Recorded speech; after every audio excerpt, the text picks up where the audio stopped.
दोस्तों नमस्कार। आज हम जानेंगे कि जैविक तरीके से लहसुन की खेती कैसे करें, कौन सी खाद कब दें, बुआई कब करें।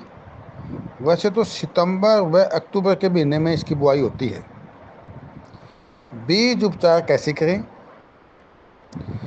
बीज जर्मिनेशन के बाद कौन सी दवाई का स्प्रे करें तथा पानी कब दें और खाद कौन सा और कैसे दें। वैसे तो दोस्तों हम सभी थोड़ा या ज़्यादा लहसुन 70% लोग लगाते हैं।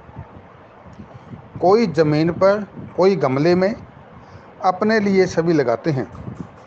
दोस्तों लहसुन का दवाइयाँ तथा मसालों में बहुत इस्तेमाल होता है और अब हर भारतीय नागरिक इसके विषय में जानता भी है।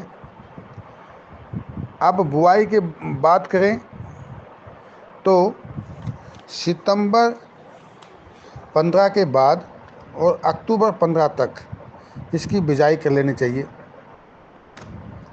सबसे पहले दोस्तों ज़मीन में गोबर की खाद, सड़ी हुई खाद डालनी चाहिए या केंचुआ खाद डाल करके उसे 3 से 4 बार जुताई कर लें और पाटा यानी सुहागा लगा करके समतल बना लेनी चाहिए। लेकिन उस समय ज़मीन में नमी होना बहुत ही ज़रूरी है। फिर बात आती है बीज की। दोस्तों लहसुन की बुआई के लिए मोटी मोटी स्वस्थ कलियों लानी चाहिए, यानी उसका चुनाव करना चाहिए। और दोस्तों ट्राइकोडर्मा में इसका बीज उपचार कर लेना चाहिए। 2 ग्राम पर केजी के हिसाब से ट्राइकोडर्मा, लेकिन इससे पहले थोड़ा सा गुड़ घोल करके छिड़काव कर लेना।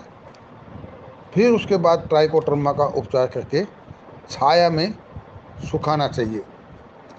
3 या 4 घंटे के बाद आप अपने खेत में रस्सी की मदद से सीधी लाइन में 4 से 5 इंच ज़मीन में कली गाड़ते हुए लगाएं, यानी दबाते हुए लगाएं। या फिर मेड़ बना करके भी लहसुन को लगा सकते हैं, यानी कि आप समतल में भी लगा सकते हैं और मेड़ पे भी, दोनों तरीक़ों से लहसुन को लगा सकते हैं। दोस्तों 15 से 20 दिन के बाद आप लहसुन में हल्का पानी देना। जर्मिनेशन के बाद जीवामृत का छिड़काव तथा पानी के द्वारा भी पौधों को दे सकते हैं। जैसे पानी देते हैं उस टाइम पे आप छोड़ सकते हैं। ये क्रिया आप हर 20 दिन के अंदर दोहरा सकते हैं।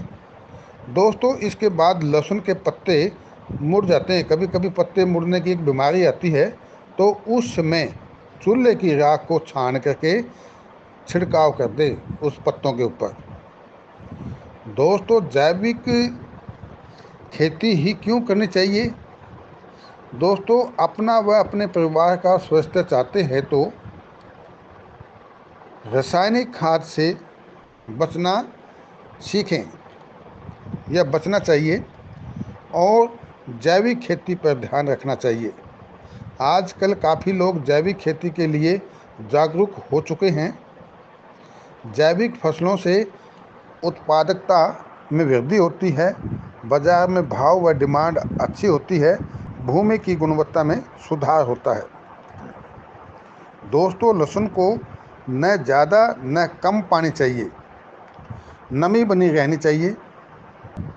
दोस्तों लहसुन में तना सड़न या ज़्यादा पानी से फंगस का खतरा बना रहता है, तो उस समय ट्राइकोडर्मा का या बेवेरिया बिसैना का स्प्रे तथा ज़मीन में दे सकते हैं।